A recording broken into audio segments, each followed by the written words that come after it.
আসসালামু আলাইকুম, কেমন আছো তোমরা সবাই? কালকে আমরা ক্লাস নিলাম, আজকে আবার তোমাদের সাথে দেখা হয়ে গেল। আহ, তোমাদের ক্লাস নিলে একটু মনটা ভালো ভালো লাগে। হ্যাঁ, কারণ তোমাদের ক্লাস নিয়ে যাওয়ার পরে মানে তোমরা এত পরিমাণে অ্যাপ্রিসিয়েট করো সেটা, তোমাদের এতটা ভালো লাগে আমার ক্লাস, মানে আমারও সেটা দেখে ভালো লাগে। কালকে সবাই দেখলাম বেঞ্জিনের ছবিটা সুন্দর মতো এঁকেছে, অনেকে অনেকে শিখবো জিতবোতে আপলোড দিয়েছো, ভালো লেগেছে আর কি দেখে। ওয়ালাইকুম আসসালাম, ওয়ালাইকুম আসসালাম। আলহামদুলিল্লাহ ভাইয়া, ভালো আছি। নিজের ভাইয়া একটু দেখি উপরে কমেন্টটা, উপরে যাইতে থাকেন। নূরে জান্নাত বলে, নিজের কিছু রং সিদ্ধান্তের জন্য অনেক ডিপ্রেশনে আছি, কালকে বলেছিলেন পরামর্শ দিবেন। আচ্ছা, কি রং সিদ্ধান্ত এটা একটু লিখে দিও, তাহলে আমি ইয়া করতে পারবো। আর ডিপ্রেশনে থাকা যাবে না। ডিপ্রেশনে থাকা যাবে না, কারণ আমি জাস্ট কয়েকটা কথা বলি, শুরুতে একটু কথা বলি, হ্যাঁ, কয়েকটা কথা। এই যে ডিপ্রেশন যে জিনিসটা,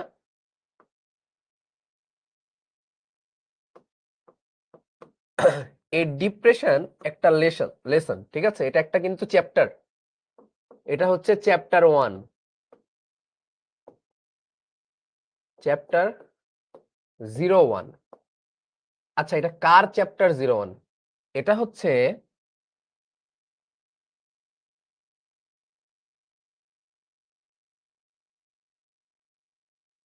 কি লিখেছে আমি পড়ো তো, শয়তানস স্কুল, মানে শয়তানের যদি কোনো স্কুল থাকতো, মানে ডেভিল যেটাকে আমরা বলি, ইভিল যেটাকে আমরা বলি, তার যদি কোনো স্কুল থাকতো, আর সেই স্কুলে যদি কোনো চ্যাপ্টার পড়ানো হইতো, তাহলে ফার্স্ট চ্যাপ্টারটা হচ্ছে ডিপ্রেশন। কারণ কি? কারণ শয়তান চায় যে তুমি ডিপ্রেসড হও। কারণ তুমি যদি ডিপ্রেসড হও, তাহলে তোমার মাথায় ব্যাড থিঙ্কিং আসবে। তাহলে তোমার মাথায় ব্যাড থিঙ্কিং আসবে। আর যদি তোমার মাথায় ব্যাড থিঙ্কিং আসে, তারপরে তুমি আরো দুনিয়ার যত আজে বাজে চিন্তা ভাবনা, যত আজে বাজে কাজ, যত আজে বাজে ভাবে নিজেকে কি করা যায়, চিল করা যায়, তার চেষ্টা করবা। সো এই ডিপ্রেশনটা হচ্ছে শয়তানের স্কুলের ফার্স্ট চ্যাপ্টার। সো যখনই ডিপ্রেশন ভর করবে, তখনই এটা বোঝার চেষ্টা করবা যে এটা হচ্ছে শয়তানের একটা ধোঁকা। এটা হচ্ছে তুমি ডিপ্রেশনে পড়েছো, তার মানে তুমি শয়তানের স্কুলে ভর্তি হয়ে গিয়েছো। এখন তুমি যদি শয়তানের স্কুলে ভর্তি হয়ে ক্লাস করতে চাও, রেগুলার ডিপ্রেস থাকতে চাও, তাহলে তুমি করতে পারো। সো এই কথাটাই আজ থেকে ডিপ্রেশনে পড়ার সময় জাস্ট এই কথাটা মাথায় রাখবা যে আমি ডিপ্রেসড হচ্ছি, তার মানে আমি শয়তানকে হেল্প করছি। বোঝা গিয়েছে? সো যেটা করতে হবে, ডিপ্রেশন মানে ডিপ্রেস যখনই হবা, তখনই ভাববা যে না, এটা আমার হওয়া যাবে না, এটা আমার হওয়া যাবে না, সামহাও এটা হওয়া যাবে না। ওকে, বাকি যা ইচ্ছা তা করতে পারো, ডিপ্রেসড হওয়া বাদে তুমি যা কিছু করো। কারণ ডিপ্রেসড হইলে শয়তান তোমাকে দিয়ে এমন এমন কিছু করাবে, মানে যেটা তোমার নিজের কন্ট্রোলে থাকবে না। ওকে। নোমান বলে, স্যার আপনি জৈব যৌগের অধ্যায়টা পড়াবেন প্লিজ। ইনশাল্লাহ, দেখা যাক কি হয়। ওকে।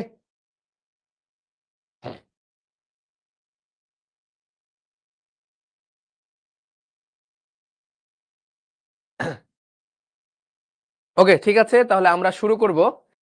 আজকে আমরা বিশেষ কিছু বন্ধন দেখব, যেমন হাইড্রোজেন বন্ধন, তারপরে হচ্ছে হাইড্রোজেন বন্ধনের প্রকারভেদ, ভ্যান্ডারওয়ালস আকর্ষণ বল, লন্ডন বল।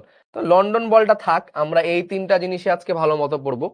হাইড্রোজেন বন্ধন, তো এই হাইড্রোজেন বন্ধনটা, এই হাইড্রোজেন বন্ধনটা কেমিস্ট্রির টার্মে খুব গুরুত্বপূর্ণ, খুবই খুবই গুরুত্বপূর্ণ। একটু মনোযোগ দাও। কোন জিনিস তরল হয়, কোন জিনিস কঠিন হয়, আবার কোন জিনিস দেখবা গ্যাসীয় হয়, তাই না? যেমন পানি তরল, কিন্তু পানিকে আবার হিট দিলে সেটা কি হয়ে যায়, বাষ্প হয়ে যায়। তো কেন তরল হয়, কেন কঠিন হয়, এগুলা তোমরা ছোটখাটো ভাবে পড়ে আসছো এতদিন, বাট এখন একটু আস্তে ধীরে দেখতে হবে, আস্তে ধীরে বুঝতে হবে। তো তার আগে আমি হচ্ছে একটা এক্সট্রা জিনিস আমি পড়াবো, আমাদের কথা ছিল, একটা পড়ানো হয় নাই। সেটা হচ্ছে সিএইচ ট্রিপল বন্ড সিএইচ এর সংকরায়ন। এটা আমাদের পড়ানো হয় নাই, তাই না? সো এটা কি তোমরা পড়তে চাও? পড়ায় দিব? বলো, এটা কি তোমরা পড়তে চাও? CH ট্রিপল বন্ড CH এর সংকরায়ন। শুভ বলে ক্লাস করার পর বুঝি, কিন্তু বই পড়তে গেলে বুঝি না। বই বারবার পড়তে হবে, একবার না বুঝলে আরো 100 বার পড়তে হবে। আমাদের মেন্টালিটিটা এমন, আমরা বই পড়তে চাই না। বইটা ধরে ধরে লাইন বাই লাইন পড়বা, ক্লাস করলে বই 100% বুঝবা অবশ্যই। হ্যাঁ, ওকে, তাহলে সবাই তোমরা করতে চাও তো আগে এটা বলো যে এখানে কি সংকরায়ন আছে। CH ট্রিপল বন্ড CH, কি ধরনের সংকরায়ন আছে এখানে? CH ট্রিপল বন্ড CH, কি সংকরায়ন আছে বলো? sp সংকরায়ন। হ্যাঁ, কারণ কি ট্রিপল বন্ড থাকলে sp সংকরায়ন হয়। আচ্ছা, sp সংকরায়ন, এখানে পাই বন্ড কয়টা আছে? সিগমা বন্ড আছে। দেখো এখানে পাই বন্ড কয়টা আছে তাই বলো, সিগমা লাগবে না। পাই বন্ড কয়টা আছে? পাই বন্ড কয়টা? দেখো 3টা বন্ধন, তাহলে একটা সিগমা 2টা পাই, তাহলে 2টা পাই। 2টা পাই বন্ধন, তার মানে অসংকরিত অরবিটাল হবে 2টা। অসংকরিত অরবিটাল অরবিটাল হবে 2টি। ঠিক আছে, তাহলে 2টা পাই বন্ড, দ্যাট মিন্স অসংকরিত অরবিটাল হবে 2টা। এটা মনে রাখবা, জয়টা পাই বন্ড থাকবে, অসংকরিত অরবিটাল হবে তয়টা। খুব ইজি। চলো এবার দেখবা কার্বন, তাই না? তাহলে কার্বনকে আমরা কার্বনের বারবার ইলেকট্রন বিন্যাস করে আসছি। 1s2 2s2 2px 2py 2pz, তাই না? 2p2 হবে, তাহলে এখানে 1 এখানে 1। যদি কার্বনকে এক্সাইটেড করি তাহলে এটা হবে 1s2 2s, এখান থেকে একটা ভেঙে এখানে চলে যাবে, তাহলে 2s1 2px1 2py1 2pz1। এখন থাকছে তো 4টার মধ্যে আমি যেটা বলছি যে এই 2টা অসংকরিত থাকবে, কারণ পাই বন্ধন 2টা, তাহলে অসংকরিত হবে 2টা, তাহলে এই 2টা অসংকরিত অরবিটাল। অসংকরিত অরবিটাল, ঠিক আছে? 2টা হচ্ছে অসংকরিত অরবিটাল, তাহলে এই 2টা সংকরণ হবে। ঠিক আছে, তাহলে একটা s আর একটা p, তাহলে 2 সাই 2 সাই 1 2 1 1, তাহলে এই 2টা অসংকরিত। তাহলে কি সংকরায়ন হচ্ছে বলো না? একটা s একটা p, তাহলে sp সংকরায়ন। ওকে, sp সংকরায়ন। কিভাবে 2টা অসংকরিত বুঝছি? 2টা পাই বন্ধন, 2টা অসংকরিত অরবিটাল, খুবই ইজি। হ্যাঁ, আচ্ছা, তাহলে এটা কিরকম হবে দেখো। একটা কার্বন নাও, তোমরা এক্স অক্ষ ওয়াই অক্ষ জেড অক্ষ জানো না? আচ্ছা, এই মনে করো একটা কার্বন। আচ্ছা, এই কার্বনের এটা একটা অক্ষ, এই কার্বনের এটা একটা অক্ষ, তোমরা ভেক্টরে এক্স অক্ষ অক্ষ জেড অক্ষ পড়ে আসছো। আর এই কার্বনের এটা একটা অক্ষ, 3টা অক্ষ। ঠিক আছে, আচ্ছা দেখো এস তো এস এর মতো, তো এটাকে তুমি এইদিকে দিয়ে দাও। একটা হচ্ছে এই সংকরিত অরবিটাল, আর একটা সংকরিত অরবিটাল এভাবে দাও, তাহলে এগুলো হচ্ছে সংকরিত অরবিটাল।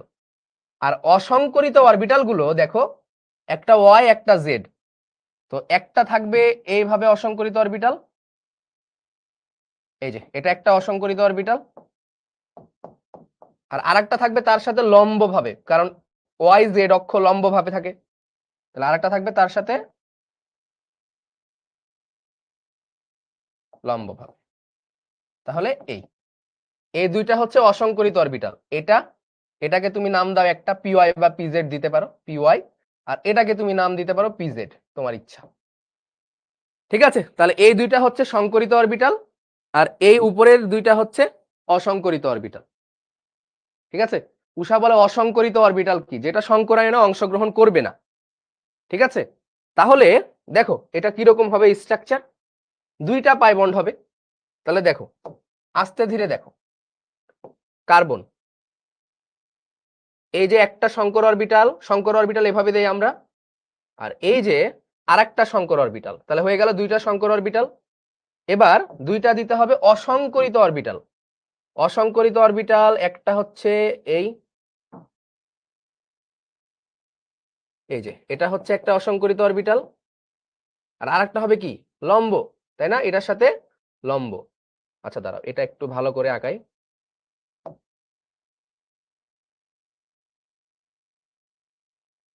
ঠিক আছে, আচ্ছা এবার এটার সাথে লম্ব ভাবে একটা অরবিটাল হবে।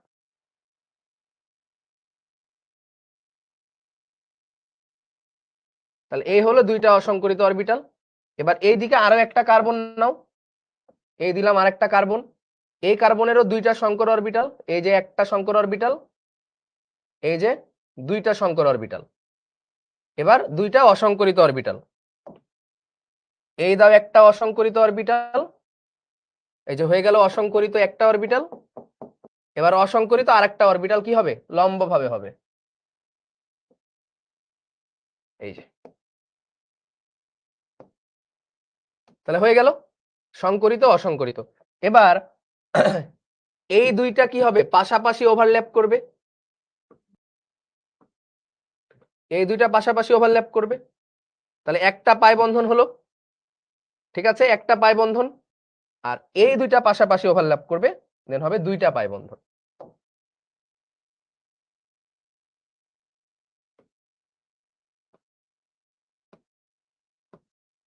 ঠিক আছে, দুইটা পাই বন্ধন হয়ে গেল।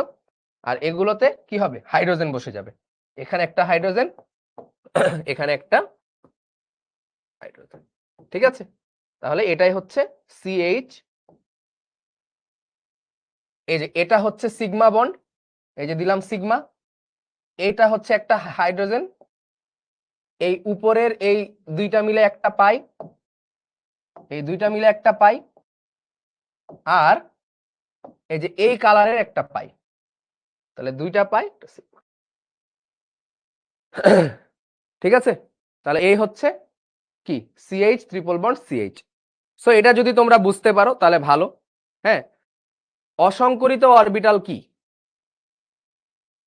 এই একজন বলে পাই বন্ধন কয়টা কিভাবে বুঝবো, ধরে মায়ের হবে, পাই বন্ধন কয়টা, পাই বন্ধন কিভাবে বের করি, এগুলো পড়ানো হয়েছে। আগের ক্লাস কি করো নাকি করো না? হুম, বুয়েট লাগবে ভাই, বলে এটা কি সিলেবাসে আছে? তো বুয়েট লাগলে তো সিলেবাসে থাকা লাগবে না, বুয়েট লাগলে এমনি পড়তে হবে এটা, হ্যাঁ সিলেবাসে আছে এগুলো। ঠিক আছে, এটা সিলেবাসে আছে। এখন এসে যদি বলো যে সিগমা বন্ধন কয়টা পাই বন্ধন কয়টা, তাহলে কিন্তু মায়ের হবে।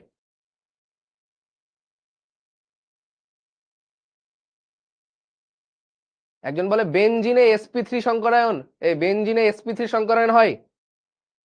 হ্যাঁ, বেনজিনে কি সংকরায়ন হয়? sp2, ডাবল বন্ড আছে, ডাবল বন্ড থাকলে sp2, ট্রিপল বন্ড থাকলে sp, তাহলে বন্ধন কোণ কত হবে, যেহেতু sp সংকরায়ন তাহলে বন্ধন কোণ sp, তাই না? তাহলে বন্ড অ্যাঙ্গেল হবে 180 ডিগ্রি, 180 ডিগ্রি। ঠিক আছে, এই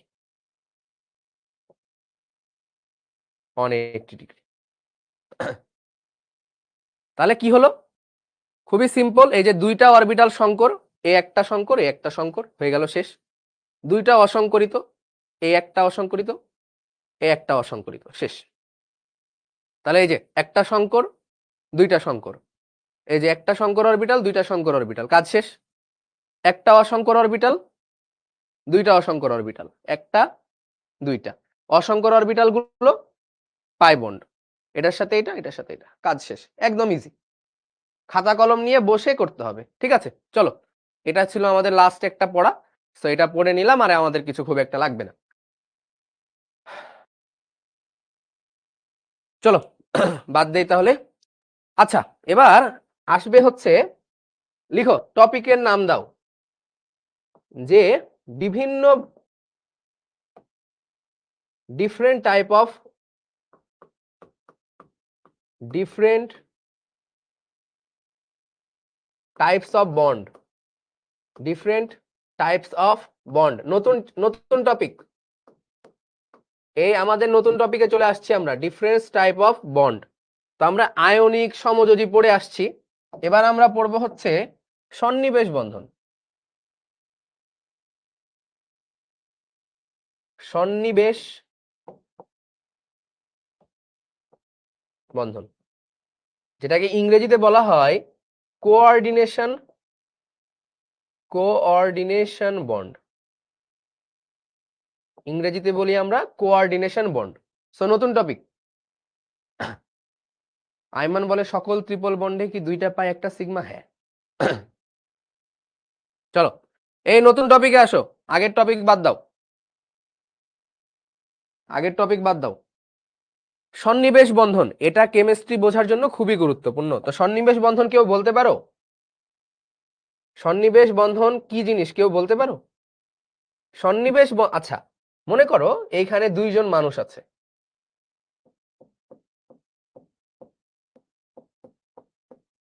দুইজন মানুষ আছে,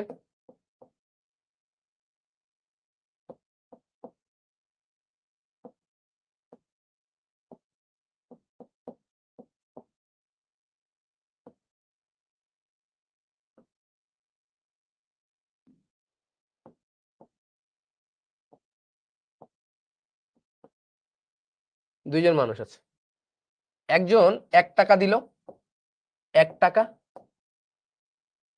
আর একজন দিল 1 টাকা। তাহলে কত হলো? তাহলে টোটাল হলো 2 টাকা। এই 2 টাকার মধ্যে এও দিয়েছে 1 টাকা, এও দিয়েছে 1 টাকা। সো দুইজন মিলে শেয়ার করেছে সমান সমান ভাবে, তার মানে ইকুয়াল শেয়ারিং। এটাকে বলা হয় ইকুয়াল শেয়ারিং। বোঝার চেষ্টা করো, এটা হচ্ছে ইকুয়াল শেয়ারিং। দুইজনেই সমান সমান কি পাচ্ছে? 50-50 শেয়ার হচ্ছে। ঠিক আছে, এখন যদি কখনো এমন হয়ে যায় যে এর অবস্থা খুবই খারাপ, ঠিক আছে, এর এর হাত একদম ফাঁকা, এই একদম এমটি আছে, কিছু নাই, পকেট ফাঁকা, empty pocket, empty pocket, but এর মনে করো ভরপুর টাকা আছে, ঠিক আছে, ফ্রি টাকা। ফ্রি টাকা বলতে আমি বললাম যে মানে মুক্ত, মানে মুক্ত হস্তে দান করার মতো টাকা আছে, ফ্রি টাকা মানে বেশি টাকা। তখন যেটা হবে, ওর যেহেতু এমটি পকেট আছে, তো এর এমটি পকেটটাকে আমরা এভাবে দিলাম, আর এর 2টা টাকা আছে দান করার মতো। তাহলে ও যেটা করবে, একাই 2 টাকা দান করে দিবে। তাহলে একে তখন আমরা বলি গ্রহিতা, গ্রহণ করছে, গ্রহিতা। আর একে আমরা বলি হচ্ছে দাতা। তাহলে এবারও 2 টাকা শেয়ার হচ্ছে, এবারও 2 টাকা শেয়ার হচ্ছে, বাট নট ইকুয়াল শেয়ারিং। ঠিক আছে, একজন হবে দাতা আর একজন হবে গ্রহিতা। তো যদি কখনো এরকম শেয়ারিং হয়, দাতা গ্রহিতা একজন দিবে একজন গ্রহণ করবে, তখন আমরা এগুলোকে বলি হচ্ছে সন্নিবেশ বন্ধন। সন্নিবেশ বন্ধন। তাহলে সন্নিবেশ বন্ধন কি বলো? তাহলে সন্নিবেশ বন্ধন কি? আদিত্যা বলে সিগমা বন্ধন কি সব সময় একটা হয়? তুমি সেই এখনো এখানে পড়ে আছো, তাহলে পড়াটা শিখবা কিভাবে বলো? আমি তো অন্য টপিকে চলে গিয়েছি, তো তুমিও আমার সাথে এই টপিকে আসো, ওই টপিকটা আপাতত বাদ দাও। তাহলে কি হবে বলো? তাহলে একজন 2টা ইলেকট্রন দিয়ে দিবে, আর আরেকজন 2টা ইলেকট্রনই গ্রহণ করবে। যদি এরকম বন্ধন হয়, তখন সেগুলোকে আমরা কি বলি? সন্নিবেশ বন্ধন। তাহলে যেমন কি বললাম, সন্নিবেশ বন্ধনের শর্ত লিখো, শর্ত। তাহলে সন্নিবেশ বন্ধনের শর্ত কি হতে হবে? মুক্ত জোড় ইলেকট্রন থাকতে হবে, মুক্ত জোড় ইলেকট্রন থাকতে হবে। কার থাকতে হবে? দাতার, মানে যে দাতা তার মুক্ত জোড় ইলেকট্রন থাকতে হবে। আর কি হতে হবে? এমটি অরবিটাল থাকতে হবে, ফাঁকা অরবিটাল থাকতে হবে, এমটি অরবিটাল থাকতে হবে। কার থাকতে হবে? গ্রহিতার। গ্রহিতার কি থাকতে হবে, এমটি অরবিটাল থাকতে হবে। ঠিক যেমন এখানে যেটা হচ্ছে যে এমটি পকেট ও গ্রহিতা, যার বেশি টাকা সে হচ্ছে দাতা।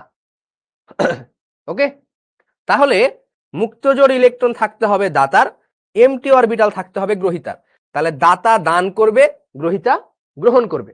ঠিক আছে, সো এটা তোমরা পড়িয়েছিলা হয়তোবা কোনো এক সময় লিগ্যান্ড পড়ার সময়, তাই না?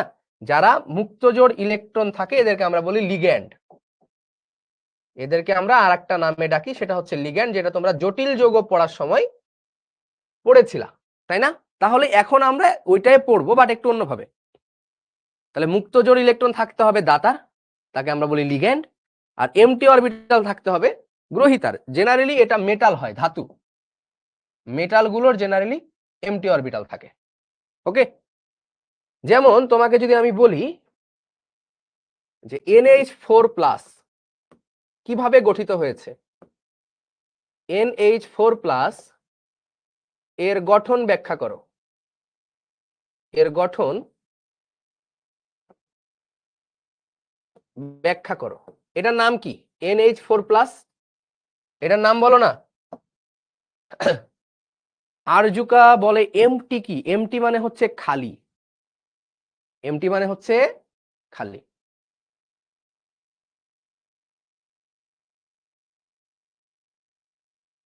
স্যার আয়নিক বন্ধনেও তো একজন দেই, তো আয়নিক বন্ধনে যেটা হচ্ছে ও ছেড়ে দেয়, যা ওই 2 টাকা দিয়ে দিলাম, ওই 2 টাকার উপরে আমার কোনো দাবি নাই। বাট এখানে যে 2 টাকা দিচ্ছে এটার উপরে ওর দাবি আছে, ও পুরোপুরি দিয়ে দিচ্ছে না, ছেড়ে দিচ্ছে না। ঠিক আছে, এটার নাম হচ্ছে অ্যামোনিয়াম। অনেকে অ্যামিন বলছো, না অ্যামিন না, NH4+, এটার নাম হচ্ছে ammonium, ammonium ion, ammonium ion, ammonium ion. আচ্ছা, এটা কিভাবে গঠিত হয় দেখো তো। অ্যামোনিয়া একটা যৌগ আমরা জানি, সেটা হচ্ছে অ্যামোনিয়া, NH3। এই NH3টা দেখতে কিরকম হয়, কয়টা মুক্তজোড় থাকে, এগুলো পড়িয়ে আসছি। কেউ যদি এখন এটা জিজ্ঞেস করো যে ভাই এটা এমন কেন হলো, তাহলে কি হবে? তাহলে মায়ের হবে। অ্যামোনিয়া দেখতে হয় এরকম, তাই না? এই যে ভাই এক জোড়া মুক্তজোড় ইলেকট্রন থাকে, মুক্তজোড় ইলেকট্রন থাকে, যেটাকে আমরা লোন পেয়ার ইলেকট্রন বলে আসছি, লোন পেয়ার ইলেকট্রন। তাহলে এই অ্যামোনিয়া কি হবে বলতো? অ্যামোনিয়া হবে দাতা, অ্যামোনিয়া হবে দাতা। আবার অ্যামোনিয়াকে আমরা লিগ্যান্ডও বলতে পারি, কারণ মুক্তজোড় ইলেকট্রন আছে। তাহলে অ্যামোনিয়া হবে দাতা, কারণ মুক্তজোড় ইলেকট্রন আছে। এবার এমটি অরবিটাল খুঁজতে হবে, এমটি অরবিটাল। এমটি অরবিটাল দেখো, হাইড্রোজেন যদি দেখো, হাইড্রোজেন একটা ইলেকট্রন, দ্যাট মিনস 1s1। কিন্তু তাহলে এটা যদি তুমি দেখো কি, তাহলে তুমি দেখো এখানে একটা ইলেকট্রন আছে, কিন্তু তুমি যদি H+ এর ইলেকট্রন বিন্যাস করো তাহলে কত হবে? এটা ইলেকট্রন ছেড়ে দিবে, তাহলে 1s0। তাহলে এখানে কয়টা ইলেকট্রন আছে দেখো, H+ একটা ইলেকট্রন ছেড়ে দিয়েছে, তাহলে এইটা কিন্তু এখন আমার empty orbital. This is empty orbital, ফাঁকা অরবিটাল। বলো, এমটি অরবিটাল বোঝা গিয়েছে? এমটি অরবিটাল বোঝা গিয়েছে, এটা হচ্ছে এমটি অরবিটাল। হাইড্রোজেনের কিন্তু এমটি অরবিটাল ছিল না, একটা ইলেকট্রন ছিল, কিন্তু যখনই H+ হয়ে গেল তখনই একটা এমটি অরবিটাল চলে আসছে। একজন বলে ভাই লিগ্যান্ড কি? যাদেরই মুক্তজোড় ইলেকট্রন আছে তারাই লিগ্যান্ড, যারা দাতা মানে মুক্তজোড় ইলেকট্রন আছে তারাই লিগ্যান্ড। বুঝা গেছে? যাদের মুক্তজোড় ইলেকট্রন আছে, ওই যে যারা 2 টাকা দিতে পারবে তারা লিগ্যান্ড। H+ হলো কেমনে? কাজিন সরকার, তাই তো। H+ হলো কেমনে? একটা ইলেকট্রন ছিল, ওই একটা ইলেকট্রন ছেড়ে দিলে H+ হয়ে যায়। বুঝেছো? এত বাচ্চা প্রশ্ন করলে হবে বলো?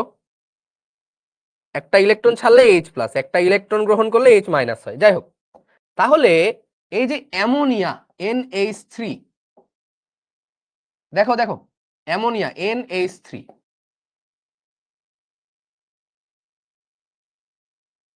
এখানে আছে মুক্ত জোড় ইলেকট্রন, আর এইখানে আছে মনে করো H+, এখানে আছে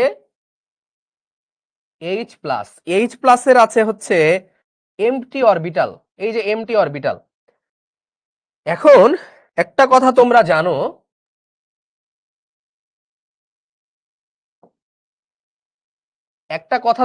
যে একটা অরবিটালে দুইটা ইলেকট্রন ধরতে পারে। তাহলে যেটা হবে এই দুইটা ইলেকট্রন এইখানে দান করে দিবে, H+ এই দুইটা ইলেকট্রন গ্রহণ করবে, এইভাবে আমাদের তৈরি হয়ে গেল, এটাই হচ্ছে NH4+। This is NH4+। এই দুইটা ইলেকট্রন এখানে দিয়ে দিল, এই দুইটা ইলেকট্রন নিয়ে নিল। সো যে দিবে আর যে নিবে কোন দিকে দিচ্ছে, ওই দিকে দিচ্ছে, তাহলে তীর চিহ্ন দিতে হবে, অ্যারো দিয়ে বোঝাতে হবে। ঠিক আছে? এনামুল ইসলাম বলে ভাই এগুলা কি নোট করব? না, নোট করার দরকার নাই, আমি এমনি পড়াইতেছি। হ্যাঁ, নোট করবা না মানে কি? কেন নোট করবা না? এটা কোনো প্রশ্ন হইলো বলো তো? এতক্ষণ আমি পড়ায় আসলাম, এগুলো নোট না করলে কেমনে হবে?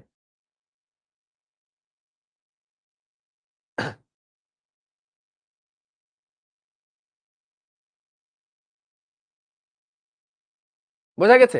তাহলে এই এক জোড়া ইলেকট্রন ছিল, ও দিয়ে দিবে, এর যেহেতু ফাঁকা অরবিটাল আছে ও নিয়ে নিবে, দেন গঠিত হয়ে যাবে অ্যামোনিয়াম আয়ন। হাইড্রোজেন কাকে দান করবে? হাইড্রোজেন কাউকে দান করবে না, কোথাও থেকে H+ হবে। বলো, ক্লিয়ার হয়েছে?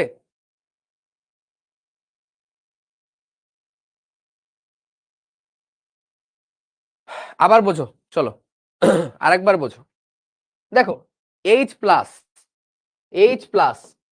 H+ মানে কি?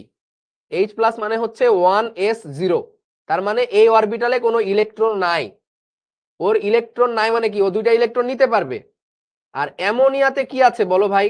অ্যামোনিয়াতে দুইটা ইলেকট্রন আছে, তাহলে এটা দিতে পারবে, ও নিতে পারবে, ও দিতে পারবে। তাহলে কি হবে? এই যে অ্যামোনিয়া, দুইটা ইলেকট্রন আছে, আর এই যে সেই ফকির, এখানে হচ্ছে সেই ফকির H+, এ হচ্ছে H+, ফাঁকা অরবিটাল নিয়ে বসে আছে। তাহলে এ কি করবে? এইভাবে এটা শেয়ার করে দিবে। সো এটাই হচ্ছে সন্নিবেশ বন্ধন, এই দুইটা এখানে শেয়ার করে দিচ্ছে। তাহলে ওইও পূর্ণ হয়ে গেল, এরও দুইটা ইলেকট্রন হয়ে গেল। সো এটা হচ্ছে অ্যামোনিয়াম আয়ন। ব্র্যাকেট দিতেও পারো, নাও পারো, ঠিক আছে?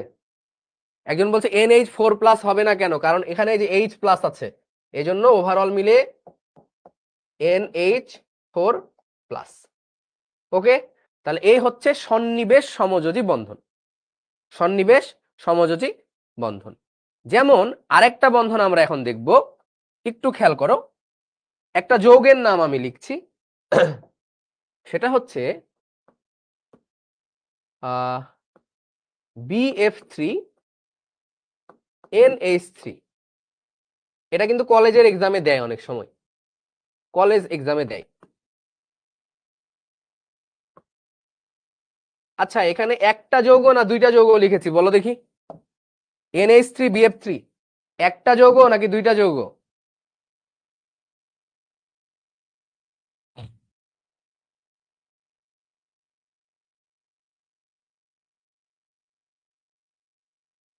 আচ্ছা, অনেকে একটা বলছো, অনেকে দুইটা বলছো। তো এখানে আসলে দুইটা যৌগই, বাট এরা মিলে একটা যৌগ তৈরি করেছে। ঠিক আছে, এটা কিন্তু একটা যৌগ, একটা যৌগ। কিভাবে তৈরি হলো? দুইটা মিলে একটা যৌগ কিভাবে তৈরি হলো? হাউ? তো এটা আমাদেরকে এখন দেখতে হবে যে এটা কিভাবে তৈরি হলো। তো কিভাবে তৈরি হলো দেখবা, যে এই যে BF3, এটার স্ট্রাকচার যদি তোমরা দেখো, বোরন, বোরন কত? 5, তার মানে 1s2 2s2 2p1, তার মানে কেমন দাঁড়ায়? 1s2 2s2 2px1 2py1 2pz, আচ্ছা 1 না, 2py 2pz, এই 0 0।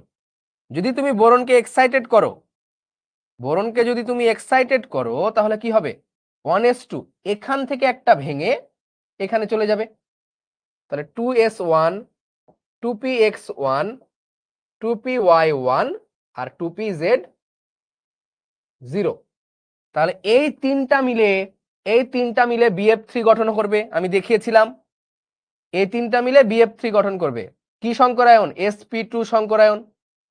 তাহলে BF3 গঠন হবে এভাবে, বোরন ক্লোরিন। আচ্ছা চিত্রটা আমি অন্যভাবে আঁকাচ্ছি আর কি, এই দিলাম হচ্ছে বোরন ট্রাইফ্লোরাইড BF3, আর এই যে দেখো এমটি অরবিটাল, ফাঁকা অরবিটাল 0, এমটি অরবিটাল আছে। তো এমটি অরবিটাল যদি থাকে তাহলে এখানে তুমি লিখে দিবা একটা এমটি অরবিটাল, দেখিয়ে দিবা এমটি অরবিটাল।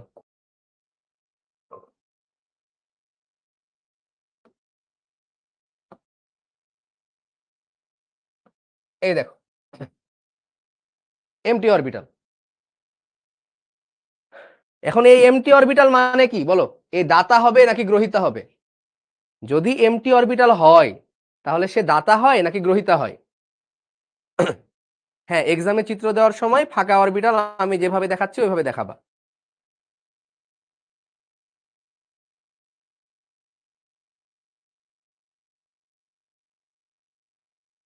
তাওহিদা বলছে যে আচ্ছা ম্যাক্সিমাম বলেছে গ্রহিতা হবে, একজন খালি বলেছে দাতা হবে। তোমার পকেট ফাঁকা আর তুমি হবা দাতা নাকি? এই যে আরেকজন বলে দাতা হবে, মানে যার পকেট ফাঁকা সেই দাতা হয়। যাই হোক, ম্যাক্সিমাম স্টুডেন্ট গ্রহিতা বলেছো, দ্যাটস গুড। তার মানে তোমরা বুঝতে পেরেছো, ঠিক আছে? তার মানে এ হবে গ্রহিতা। কয়টা ইলেকট্রন গ্রহণ করতে পারবে বলো না?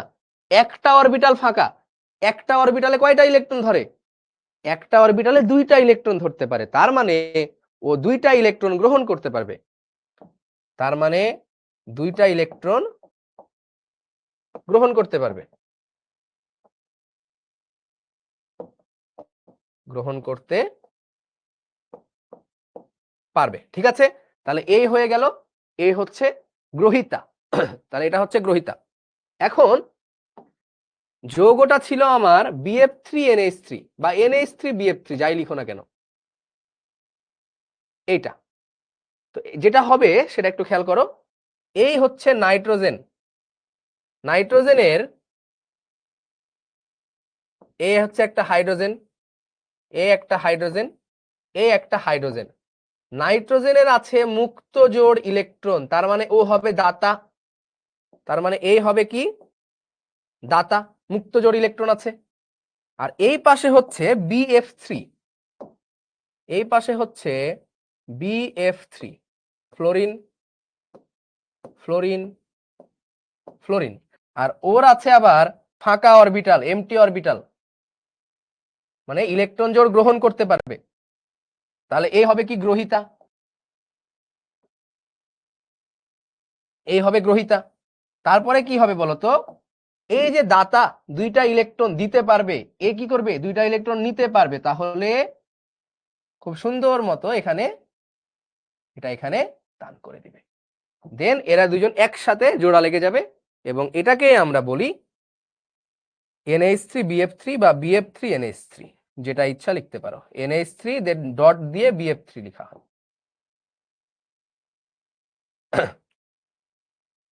না, 2-এর বেশি পারবে না, একটা অরবিটালে 2-এর বেশি ইলেকট্রন নিতে পারে না। একটা অরবিটালে কোনোদিন 3টা 4টা ইলেকট্রন দেখেছো? বলো ক্লিয়ার কিনা?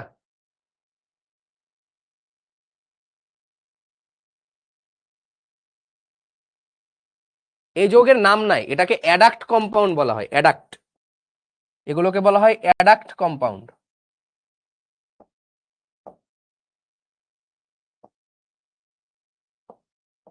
অ্যাডাক্ট কম্পাউন্ড, ঠিক আছে? হ্যাঁ, ক্লিয়ার। এটার কোয়েশ্চেন কিভাবে আসবে? কোয়েশ্চেন এভাবে আসবে যে এই যৌগের গঠন ব্যাখ্যা করো, এর গঠন ব্যাখ্যা করো।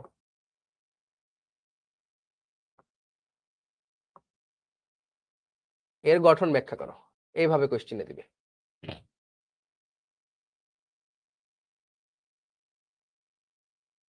হ্যাঁ, পর্যাবৃত্ত ধর্ম তো পড়ানো হয়েছে তাই না?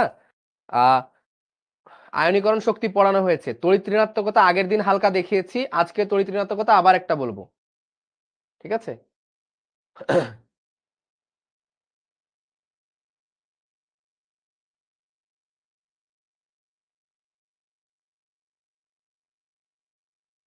চলো, তাহলে এ হয়ে গেল NH3BF3 এর গঠন। এবার তোমাকে এরকম কিছু প্রশ্ন দিবে, যে আচ্ছা, এটার গঠন যদি ব্যাখ্যা করতে বলে, FeNH3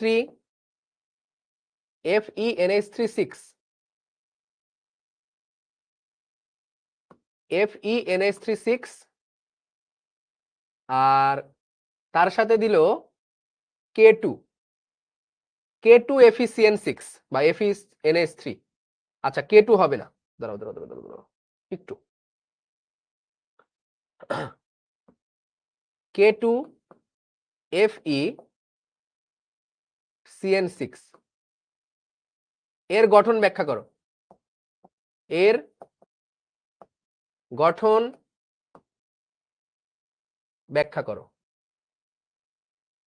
1 নাম্বার প্রশ্ন, এর গঠন ব্যাখ্যা করো। 2 নাম্বার প্রশ্ন, এই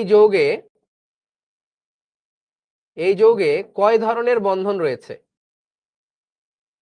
কয় ধরনের বন্ধন রয়েছে?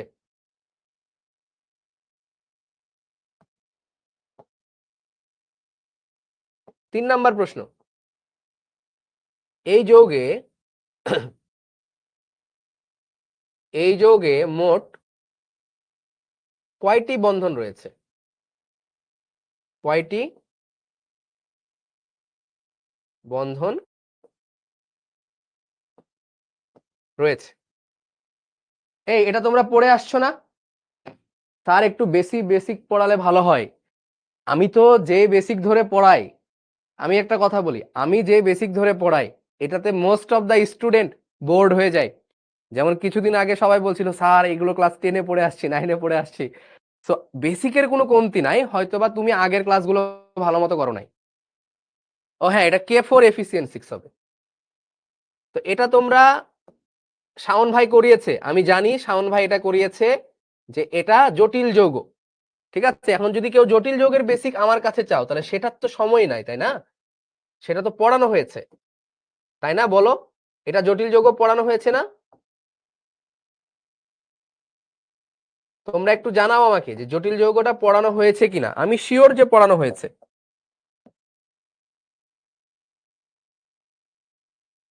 বলো, জটিল যৌগ পড়ানো হয়েছে না?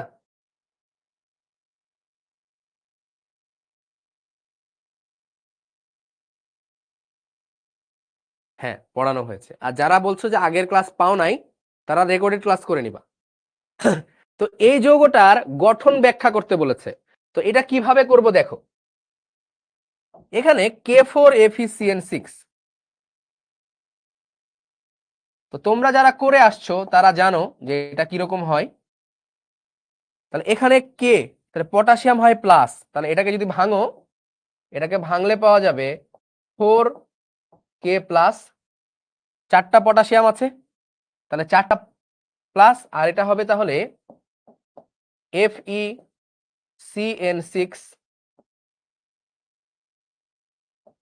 4 মাইনাস, FeCN6 4 মাইনাস, ঠিক আছে? 4K প্লাস যোগ FeCN6 4 মাইনাস। তো এটার গঠন ব্যাখ্যা করার কিছু নাই, এইটার গঠন ব্যাখ্যা করতে হবে। দিস ইজ কমপ্লেক্স আয়ন, পড়ে আসছো তোমরা, কমপ্লেক্স আয়ন। এখন এইটার গঠন আমাকে ব্যাখ্যা করতে হবে, FeCN6 4 মাইনাস। তো এটার আমি আর গঠন ব্যাখ্যা করতে গেলে দেখবা FeCN6 4 মাইনাস। তো ধরি এখানে জারণ মান বের করতে হবে আগে আয়রনের। ধরি Fe এর জারণ মান হচ্ছে এক্স, জারণ মান Fe এর জারণ মান এক্স। তাহলে আয়রন কয়টা আছে? এক্স ইন্টু ওয়ান, আয়রন আছে একটা, প্লাস এই সিএন দেখতে পাচ্ছ না, এটাকে বলা হয় সায়ানাইড আয়ন, সিএন মাইনাস, যার জারণ মান -1। তাহলে সায়ানাইড কয়টা আছে? -1 ইন্টু 6, 6টা, ইকুয়াল কত হবে? -4। তাহলে x -6 ইকুয়াল -4। তাহলে x ইকুয়াল হবে +2। এগুলো তোমরা করে আসছো, তাই না? এটা তোমরা করে আসছো, হ্যাঁ, এই যে তোমরা উত্তর দিচ্ছ। তাহলে X2+, তার মানে আয়রনের জারণ মান হবে কত? +2। তাহলে তোমরা এখানে আয়রন 2+, Fe2+ এর ইলেকট্রন বিন্যাস করবা। তো Fe2+ এর যদি ইলেকট্রন বিন্যাস করো তাহলে কত হবে? 1s2, 2s2, 2p6, 3s2, 3p6, 3d6, 4s0, 4s0, তাই না? 4s2 এর যে ইলেকট্রন ছিল দুইটা, ওই দুইটা ইলেকট্রন ছেড়ে দেয় Fe2+, তারপরে 4p0, তাই না? তারপরে 4d0, সবই 0। ওকে, সো এই হচ্ছে আমার Fe2+ এর ইলেকট্রন বিন্যাস। তো তুমি যদি একটু দেখো তাহলে এখানে দেখবা এই 3d, এটা মনে করো 3d, 3d, 3d তে কয়টা ইলেকট্রন আছে? 6টা ইলেকট্রন আছে, এটা 3d। একটা ইলেকট্রন, দুইটা, তিনটা, চারটা, পাঁচটা, 6টা ইলেকট্রন। তারপরে 4p, তারপরে 4p, 4s এবং 4p। 4s এ কয়টা ইলেকট্রন? 4s এ কোনো ইলেকট্রন নাই, 4s এ নো ইলেকট্রন, আর 4p তেও কোনো ইলেকট্রন নাই। আচ্ছা, তার মানে আমার স্ট্রাকচার ওভারঅল দাঁড়াচ্ছে এরকম।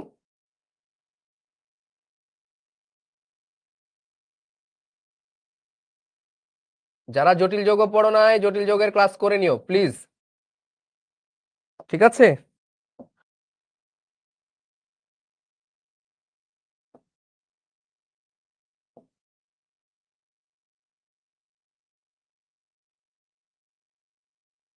আচ্ছা দেখো, এটা হচ্ছে 3d, কয়টা ইলেকট্রন? 6টা, 1 2 3 4 5 6, এখানে 0 0। Cn minus, this is ligand. বলো স্ট্রং লিগ্যান্ড নাকি weak ligand? Strong ligand or weak ligand? কোন লিগ্যান্ড?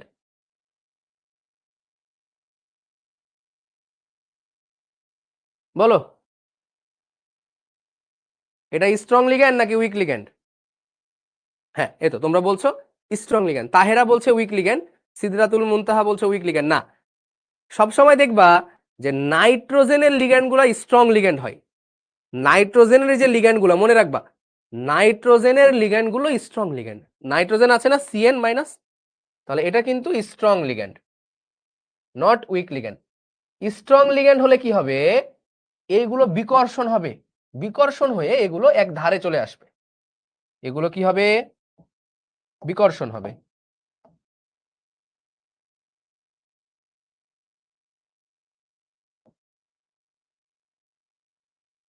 বিকর্ষণ হয়ে কি হবে বলো? 1 2 3 4 5, 1 2 3, ঠিক আছে? বিকর্ষণ হলে সব জোড় হয়ে যাবে, সব জোড়। এটা এই দুইটা মিলে একটা জোড় হবে, আর এই দুইটা মিলে আরেকটা জোড় হবে। 6টা ইলেকট্রন, তাহলে 1 2 3 4 5 6, সব জোড় হয়ে গেল। এখন দেখো এই ডি এ থাকে দুইটা ঘর ফাঁকা, D2, এস এ একটা ঘর ফাঁকা, আর পি তে 3টা ঘর ফাঁকা, তাহলে P3। আর আমার লিগ্যান্ড কয়টা? 6টা লিগ্যান্ড। দেন এই 6টা লিগ্যান্ড কি হবে? এগুলোতে ইলেকট্রন দিয়ে দিবে, 6টা লিগ্যান্ড এগুলোতে চলে আসবে।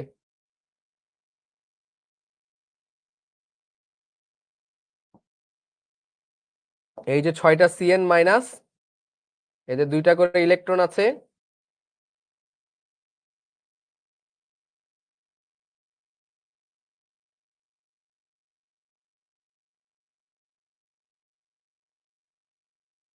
এই যে এইভাবে 6টা লিগ্যান্ড 6টা ইলেকট্রন এখানে দিয়ে দিবে।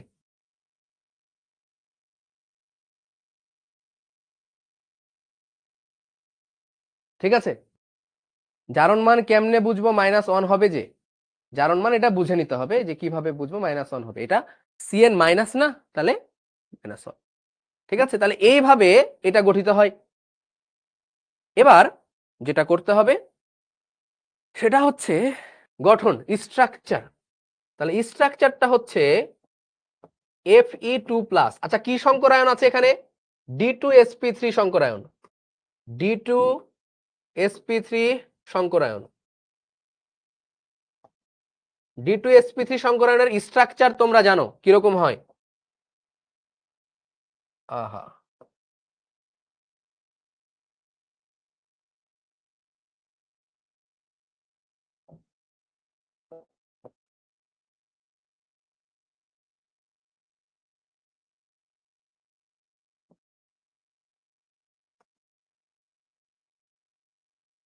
এভাবে একটা স্কোয়ার থাকে, তাই না?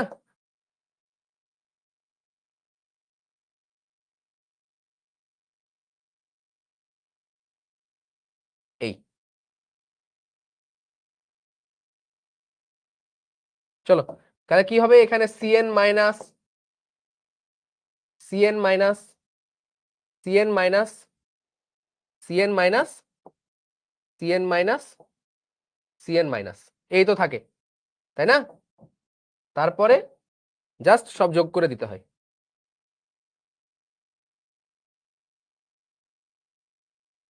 ঠিক আছে, আচ্ছা আচ্ছা, দেখো এবার কি হবে, দেখো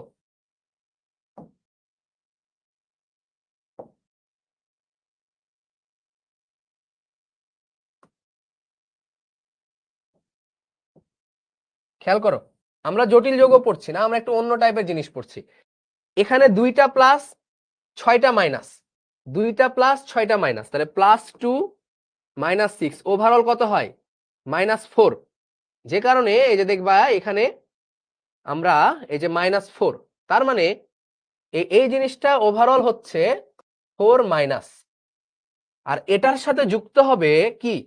এটার সাথে কি যুক্ত হবে বলো? 4টা পটাশিয়াম প্লাস। ঠিক আছে, এই যে স্থির বৈদ্যুতিক আকর্ষণ বল। ঠিক আছে, আয়নিক যৌগ, স্থির বৈদ্যুতিক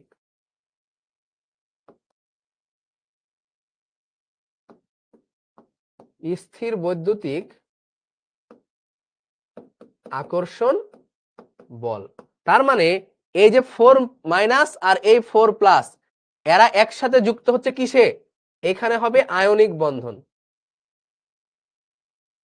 আয়নিক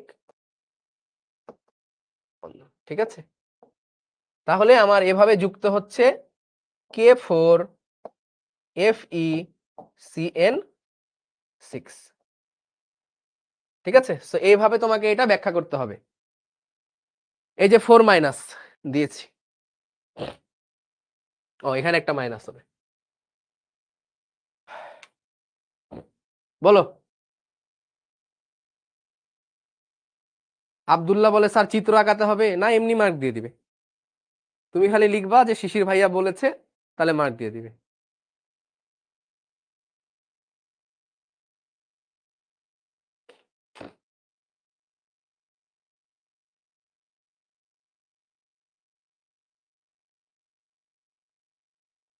এই তোমরা এখন একটু বড় হয়েছো, হ্যাঁ, তোমরা হুটহাট করে এই কোশ্চেন গুলো করবে না যে ভাইয়া চিত্র আঁকাতে হবে কিনা, ভাইয়া ব্যাখ্যা লিখতে হবে কিনা। হ্যাঁ করবা, সমস্যা নাই, বাট বাট হ্যাঁ, আমি যেগুলো লিখছি সেগুলো তোমাদেরকে লিখতে হবে, আমার থেকে বেশি লিখতে হবে। টিচার যা ক্লাসে লিখবে তার থেকে স্টুডেন্টকে বেশি লিখতে হবে।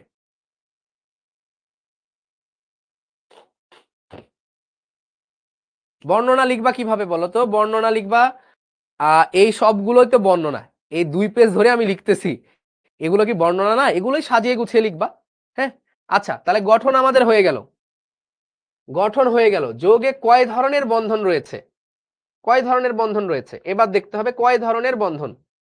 দেখো এই মাইনাস এই প্লাস, তাহলে এরা মিলে তৈরি হলো আয়নিক বন্ধন, আয়নিক বন্ড। এই যে প্লাস মাইনাস। 2 নাম্বার, এই যে এগুলো তীর চিহ্ন যেগুলো দেখতে পাচ্ছ, এগুলো হচ্ছে সন্নিবেশ বন্ধন, এগুলো হচ্ছে সন্নিবেশ বন্ড। এবং এই যে সায়ানাইড দেখতে পাচ্ছ CN মাইনাস, এই যৌগটা হচ্ছে এরকম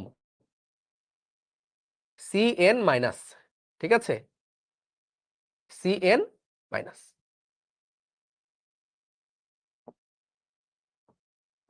তো এটা হচ্ছে কি সমযোজী বন্ধন। তাহলে এখানে 3 ধরনের বন্ধন রয়েছে, তাহলে এখানে 3 ধরনের বন্ধন রয়েছে। এখানে আয়নিক, এইগুলো কি সন্নিবেশ, আর এগুলো হচ্ছে সমযোজী, ঠিক আছে, বোঝা গেল? তাহলে এনামুল ইসলাম বলে ভাইয়া শখটা আবার আরেকবার বোঝান, শখ কি জিনিস? ক্লিয়ার তাহলে? আচ্ছা, সিমন বলো যে সমযোজী হলো না কেন? এই যে সমযোজী আছে তো, এই যে এখানে আছে সমযোজী, এগুলো সন্নিবেশ, আর প্লাস মাইনাস এটা হচ্ছে আয়নিক। সমযোজী হচ্ছে শুধুমাত্র CN মাইনাসের মধ্যে আছে, বোঝা গেছে? আচ্ছা, আমরা আরেকটা কোশ্চিন করলে ক্লিয়ার হবে। চলো আরেকটা কোশ্চিন করি আমরা। এটা MCQ এ দেয়, অ্যাডমিশনে অনেক সময় দেয় যে Fe NH3 6, ঠিক আছে, Fe NH3 6, এখানে 1 নাম্বার কয় ধরনের বন্ধন রয়েছে, কয় ধরনের বন্ধন রয়েছে?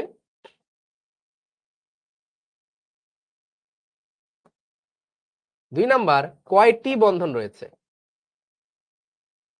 কয়টি বন্ধন রয়েছে? K2FeCN6, ঠিক আছে, K2FeNH3 6, কয় ধরনের বন্ধন রয়েছে, কয়টি বন্ধন রয়েছে? তো এটার স্ট্রাকচার বুঝতেই পারছো এটা কি হবে। এটা যদি তুমি ভাঙো তাহলে পাবা 2K প্লাস, আর তার সাথে হবে FeNH3 6 2 প্লাস, ঠিক আছে। তো এটার স্ট্রাকচারটা হবে এরকম, দেখো খেয়াল করো, এটার স্ট্রাকচারটা হবে, আচ্ছা এখানে স্ট্রাকচার আঁকাই দিই, Fe2 প্লাস, তার সাথে এখানে সব জায়গা থেকে NH3 NH3 NH3 NH3 NH3 NH3,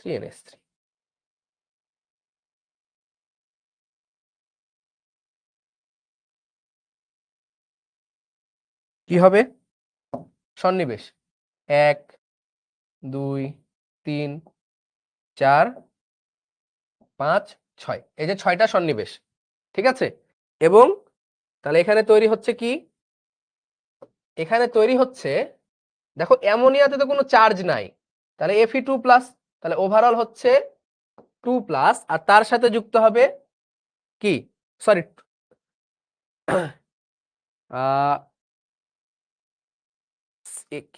এটা ইয়া করো, Cl2 দাও, Cl2, K2 না দিয়ে Cl2 দাও, K2 না দিয়ে Cl2 দাও, ক্লোরিন, 2টা ক্লোরিন, ঠিক আছে, 2টা ক্লোরিন। তাহলে কি হবে, এটা 2 প্লাস আর 2Cl মাইনাস, এই যে কালি শেষ, দেখো লেখা ওঠে না, হ্যাঁ স্মার্ট বোর্ডেও যদি কালি শেষ হয়ে যায়, 2Cl মাইনাস, ঠিক আছে। এই তাহলে A2 প্লাস, এটার সাথে হবে 2Cl মাইনাস, তাহলে এটা যোগ হবে কি, এটা হবে আয়নিক বন্ধন, তাহলে এখানে হবে আয়নিক বন্ড, তাহলে 1 নম্বরে আমরা কি বন্ধন পেলাম, কয় ধরনের বন্ধন?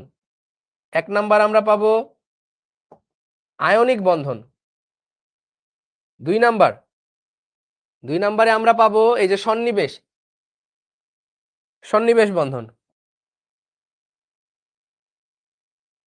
এবং 3 নাম্বারে পাবো এই যে অ্যামোনিয়া দেখতে পাচ্ছ, এই অ্যামোনিয়াতে কি আছে,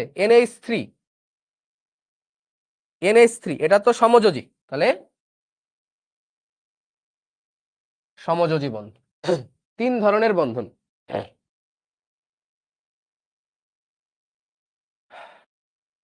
সমযোজীর বদলে পাই সিগমা লিখলাম না কেন? পাই সিগমা তো সমযোজীর একটা অংশ, সমযোজী লিখলেই তো পাই সিগমা হয়ে যায়।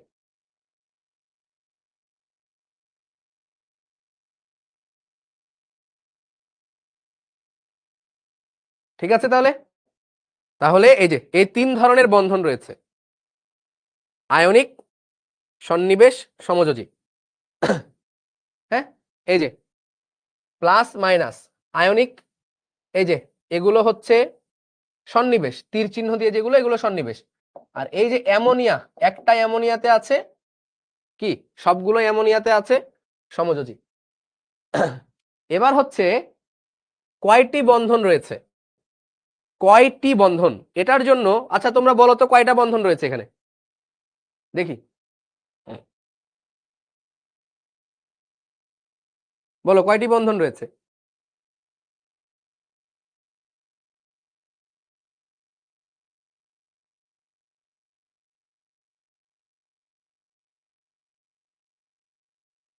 আচ্ছা, কেউ বলে 6টা, কেউ বলে 7টা, একজন লিখেছে ভাই একটু উপরে দেখি, উপরে, আরো উপরে, হোসাইন শাহরিয়ার বলে 26টা, আর উপরে দেখি, শাহরিয়ার বলে আরো উপরে যান। আচ্ছা ঠিক আছে, নিচে যান। আচ্ছা, একজন বলেছে 26টা, একজন বলছে 31, 25, সো অনেকগুলা কমেন্ট আসছে। সো আমার ঠিক মনে নাই কয়টা হবে, আমি একটু গুনি, দাঁড়াও। 18, 18 6, 18 আর 6 24, আর 2 26। হ্যাঁ, শাহরিয়ারের উত্তরটা ঠিক আছে, 26টা বন্ধন আছে এখানে টোটাল। ঠিক আছে, এখানে টোটাল 26টা বন্ধন রয়েছে। কিভাবে 26টা বন্ধন, দেখো দেখো Fe2+, তার সাথে যুক্ত হবে অনেকগুলা NH3, তাই না?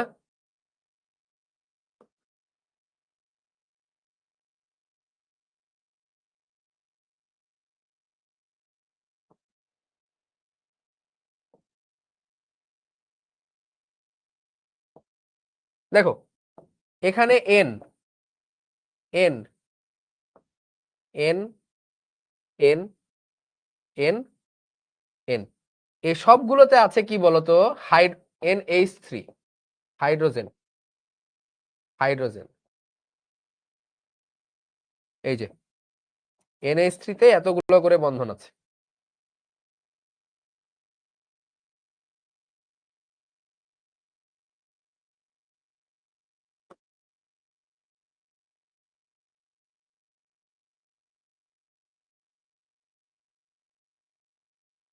দেখো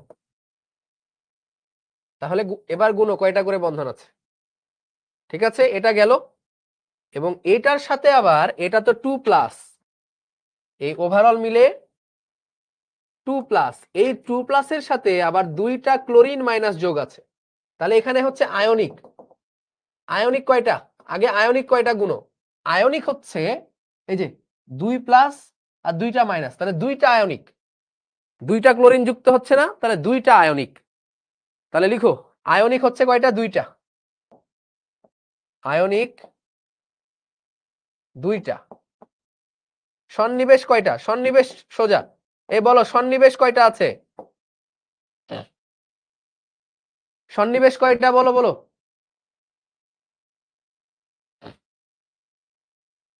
সন্নিবেশ কয়টা? তরিকুল ইসলাম বলে 6টা, সাদিয়া সুলতানা, হ্যাঁ সবাই বলছে 6টা। এই যে তীর চিহ্ন কয়টা, 1 2 3 4 5 6, তাহলে সন্নিবেশ হচ্ছে 6টা। আরো দেখতে পারো সন্নিবেশ কয়টা, এই যে 6টা লিগ্যান্ড, তাহলে সন্নিবেশ 6টা, তাহলে সন্নিবেশ পেলাম 6টা। এবার সমযোজী কয়টা?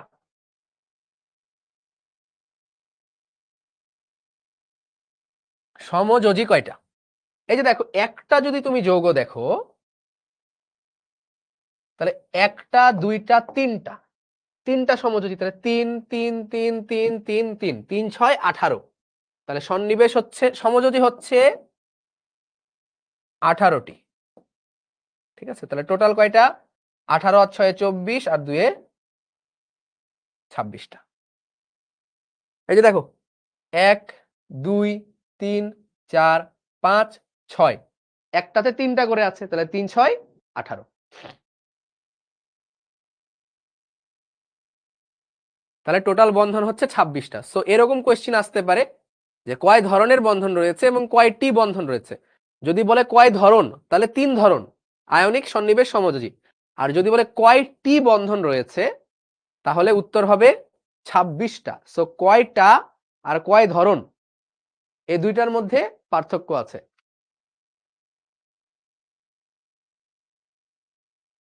ক্লিয়ার?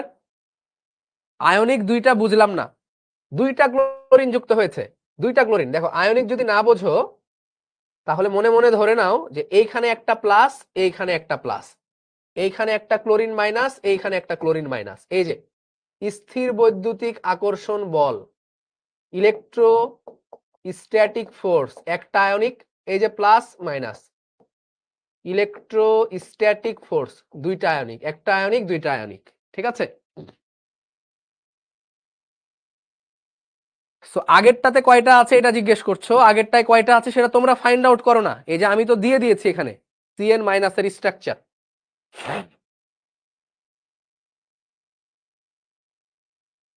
ঠিক আছে? তাহেরা, তোহেরা তোহেরা বলো যে স্ট্রং লিগ্যান্ড আরেকবার বোঝাবেন। স্ট্রং লিগ্যান্ডের শাওন ভাইয়ের নেওয়া ক্লাস আছে, হ্যাঁ দেখে নিবা এটা ইয়া থেকে, রেকর্ডেড থেকে।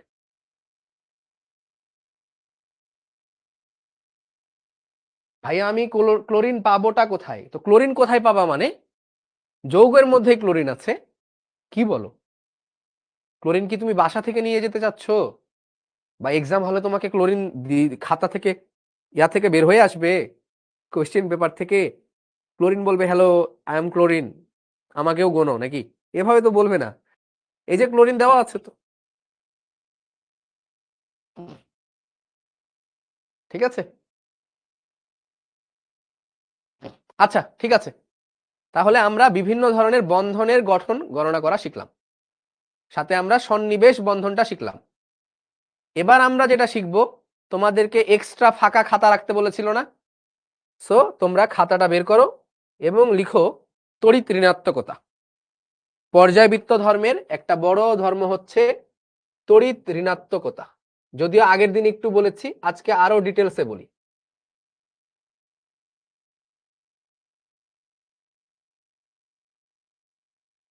তড়িৎ ঋণাত্মকতা, যেটাকে ইংরেজিতে আমরা বলি ইলেকট্রোনেগেটিভিটি। ইলেকট্রো নেগেটিভিটি, তড়িৎ ঋণাত্মকতা। তীর চিহ্ন দেওয়া লাগবে, হ্যাঁ অবশ্যই দিতে হবে, তীর চিহ্ন না দিলে হবে না। হ্যাঁ, এটা শাওন ভাই আর নিবে না, আমি নিয়ে ফেলবো, শাওন ভাইয়ের সাথে কথা হয়েছে আমার।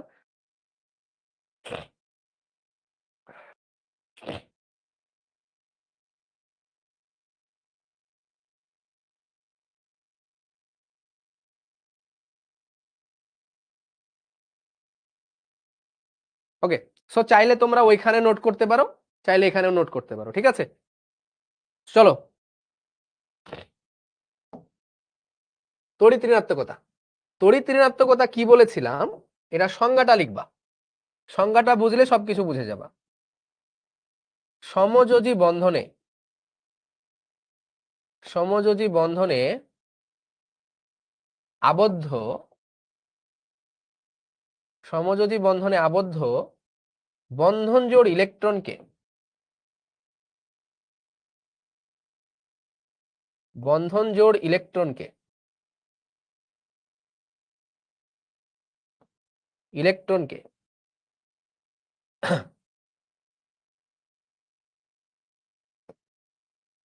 পরমাণুগুলো পরমাণুগুলোর নিজের দিকে আকর্ষণ করার ক্ষমতাকে, বন্ধন জোড় ইলেকট্রনকে পরমাণুগুলোর নিজের দিকে আকর্ষণ করার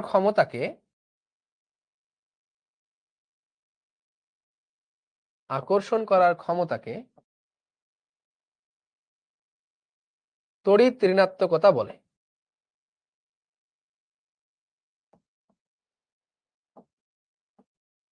তড়িৎ ঋণাত্মকতা বলে। ওকে, আরে এত কথা, এত প্রশ্ন কেন? কেউ বলছো ভাই ফাঁকা রাখা আছে ওইখানে লিখবো কিনা, ভাই আলাদা করে লিখবো কিনা। আরে নলেজ তো নলেজ, তাই না? আমি তোমাকে নলেজ দিচ্ছি তড়িৎ ঋণাত্মকতা, এখন তড়িৎ ঋণাত্মকতা চাইলে তুমি ওইখানে লিখে রাখতে পারো, ঠিক আছে?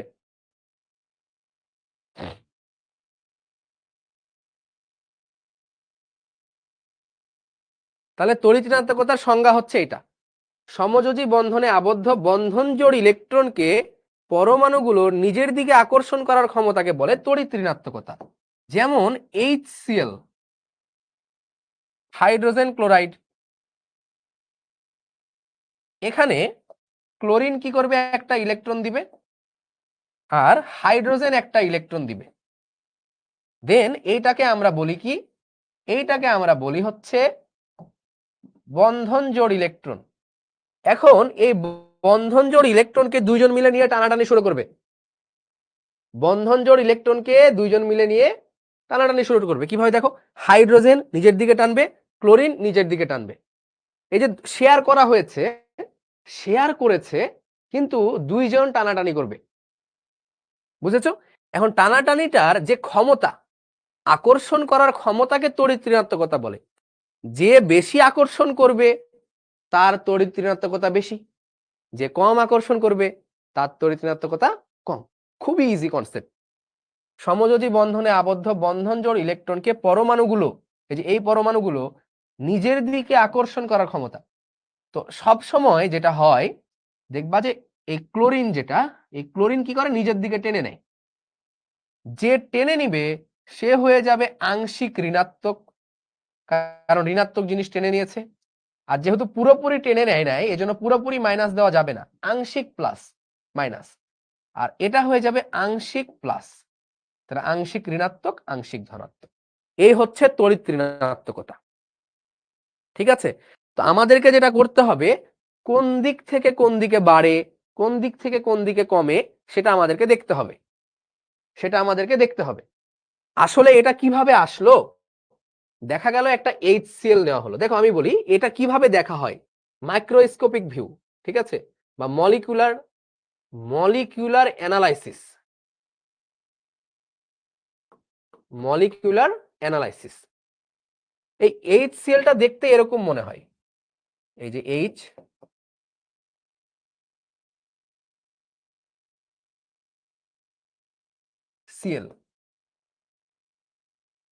এবং এখানে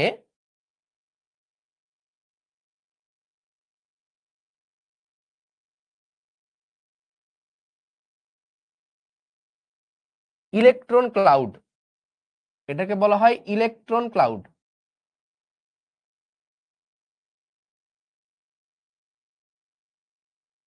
তো মলিকিউলার অ্যানালাইসিস করলে এই জিনিসটাকে এরকম না দেখে এরকম দেখা যায়। তো জেনারেলি অ্যানায়ন গুলো হয় বড়, তাহলে এটা হবে ক্লোরিন মাইনাস আর এটা হবে H প্লাস। তো দেখা যাচ্ছে যে এই ইলেকট্রন মেঘটা, মানে এই দুইটা ইলেকট্রনকে এভাবে দুইটা ইলেকট্রন দেখা যায় না, এভাবে দেখা যায় না। দেখা যায় কিভাবে? দেখা যায় এই যে এইভাবে ইলেকট্রন ক্লাউড, মেঘ আকারে দেখা যায়, মেঘের মতো দুইটা ইলেকট্রন পার্টিকুলার দেখা যায় না। তো দেখা যায় এই মেঘটা ক্লোরিনের দিকে একটু সরে আছে। তখন এটা ধারণা করা হলো, ঠিক আছে, তখন এটা ধারণা করা হতো যে কি, বলো, তখন কি ধারণা করা হলো যে এটার তড়িৎ ঋণাত্মকতা বেশি, বেশি টেনে নিতে পারছে। তো এভাবে প্রত্যেকটার আলাদা আলাদা করে স্ট্রাকচার দেখা হলো। স্ট্রাকচার দেখে দেখে দেখা গেল দেখা গেল যে কাদের বেশি এবং কাদের কম। তো এখানে দেখতেই পাচ্ছ যে ক্লোরিনের তড়িৎ ঋণাত্মকতা বেশি, কারণ ইলেকট্রন মেঘটা এদিকে বেশি সরে আছে। ঠিক আছে, তো ইলেকট্রন দেখা গেল যে একই পর্যায়ের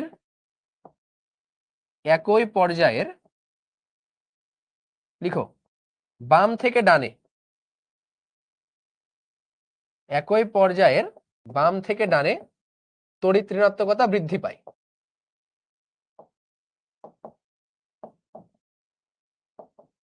তড়িৎ ঋণাত্মকতা বৃদ্ধি পায় একই পর্যায়ের বাম থেকে ডানে তড়িৎ ঋণাত্মকতা বৃদ্ধি পায়। আর একই গ্রুপের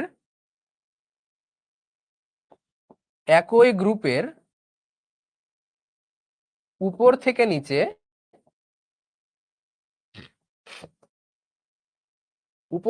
নিচে তড়িৎ ঋণাত্মকতা কমে।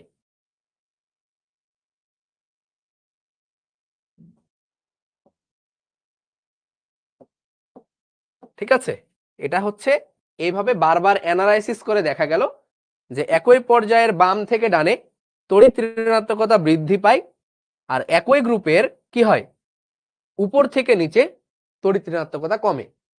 ঠিক আছে, এবার যেমন দেখো একটা তোমার যে পর্যায় সারণী যদি দেখো তাহলে দেখবা যে একটা গ্রুপ যদি দেখো, গ্রুপ 3, কি বললাম, গ্রুপ 3 বা গ্রুপ নাও, গ্রুপ 2 নাও।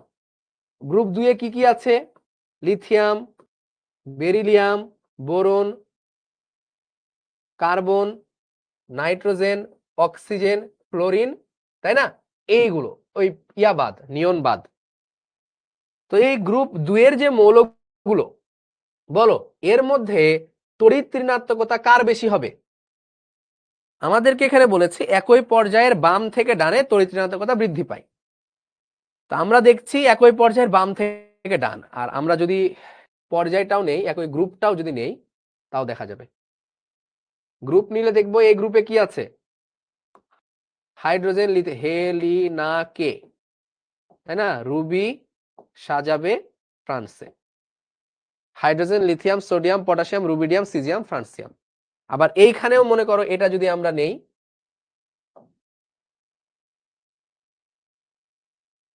এখানে কি পাবো? Fluorine, chlorine, bromine, iodine, astatine, tennessine, তাই না? তারপরে ও এস এরকম ভাবে আছে, তাই না? এনপি, এস, এসবি, বি, এভাবে চলতে থাকে, তাই না? সো যাই হোক, এবার বলো যে এইখানের সব থেকে দেখবা যে এটা সব থেকে উপরে আছে, এইদিকে বাড়ে তড়িৎ ঋণাত্মকতা, এইদিকে কমে, এইদিকে কমে, আর এইদিকে বাড়ে, এইদিকে বাড়ে। তো দেখা যায় কিছু কিছু তড়িৎ ঋণাত্মকতা মুখস্থ রাখতে হয়, যেমন হাইড্রোজেনের তড়িৎ ঋণাত্মকতা 2.1, ঠিক আছে? আর এইখানে মনে রাখবা ফ্লোরিনের হচ্ছে 4, আর এইখান থেকে 0.5 করে কমবে, এদিকে কমবে না, এদিকে বাড়ে, তাহলে এদিকে কমবে, তাহলে এটা হচ্ছে 3.5, এটা হচ্ছে 3.0, 2.5, এটা হইতেছে গিয়ে 2.0, এটা হইতেছে 1.5, এটা হইতেছে 1.0। তার মানে এগুলোর তড়িৎ ঋণাত্মকতা আরো কমবে, কারণ এইদিকে কমে। এই যে দেখো এইদিকে বাড়ে, ফ্লোরিন থেকে ক্লোরিনে আসো, ক্লোরিনে 3, ব্রোমিনে 2.8, আয়োডিনে 2.5 মনে হয়, ঠিক আছে? সো এইভাবে কমে। যেমন সালফারে যদি চলে আসো, আবার অক্সিজেন থেকে সালফারে আসলে সালফারেও 2.5, সালফারেও 2.5। কেন বৃদ্ধি পায়, কেন হ্রাস পায়, একজন প্রশ্ন করেছে। ওই যে বললাম যে এখানে মলিকুলার অ্যানালাইসিস করে দেখা যায়, ধরো H2S এরকম নেওয়া হলো, H2S, তো তখন দেখা গেল যে এই H2S এর গঠনটা এরকম,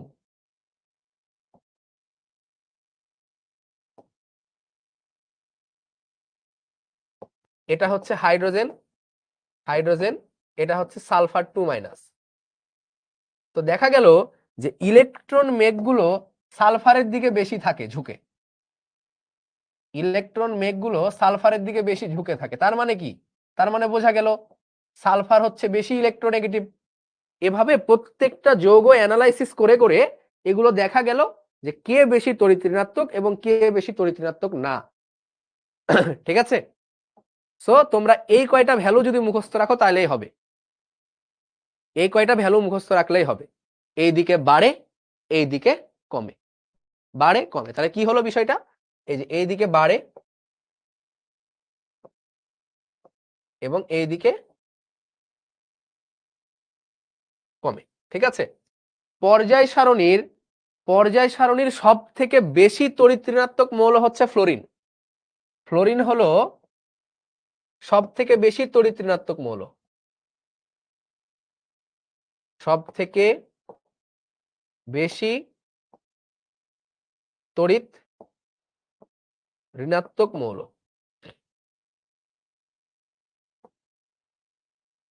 ঠিক আছে, এখন তড়িৎ ঋণাত্মকতার পার্থক্য যদি অনেক বেশি হয়ে যায়, অনেক বেশি, যেমন সোডিয়াম অনেক কম তড়িৎ ঋণাত্মকতা, খুবই কম, খুবই কম, এটার তড়িৎ ঋণাত্মকতা খুবই বেশি।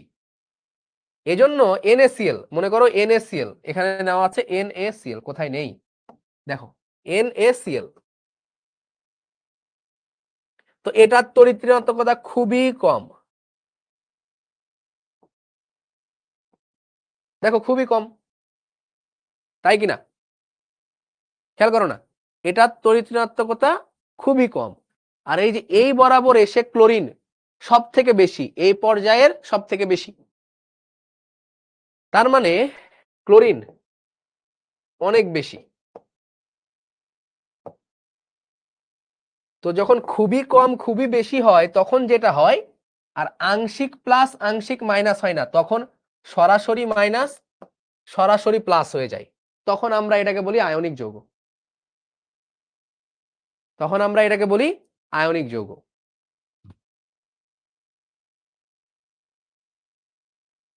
ঠিক আছে,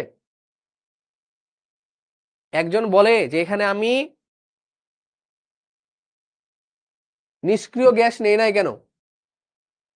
বলো নিষ্ক্রিয় গ্যাস কেন নেই নাই?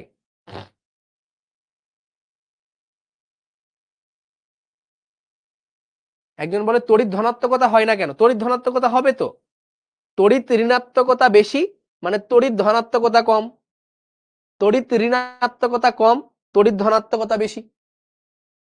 এখন বলছে যে নিষ্ক্রিয় গ্যাসে কেন নেওয়া হলো না?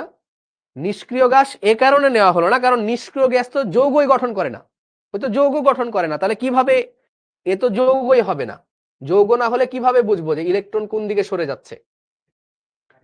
হ্যাঁ, ওরা তো যৌগই বানায় না, যৌগ না করলে তো তুমি বুঝবা না যে কোন দিকে যাচ্ছে।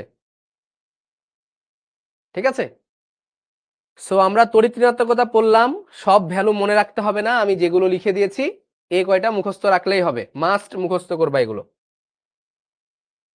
আর তোমাদের একটা এক্সট্রা ক্লাস নিতে হবে, হ্যাঁ, মাস্ট মুখস্থ রাখবে যেগুলো লেখা আছে সেগুলো।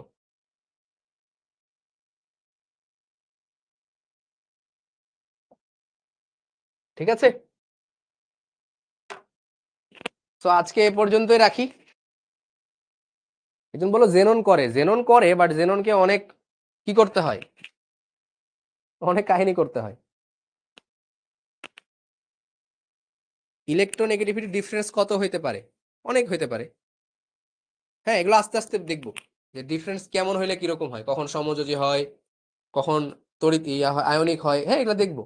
আমরা তোমাদের একটা এক্সট্রা ক্লাস নিব, আজকে লাস্ট ক্লাস ছিল, বাট আজকের ক্লাসের পরে আমরা আরেকটা ক্লাস নিব যেখানে আমরা হাইড্রোজেন বন্ধন এগুলো পড়বো। ঠিক আছে, সো আজকে এই পর্যন্তই, সবাই ভালো থাকো, সুস্থ থাকো, আসসালামু আলাইকুম সবাইকে।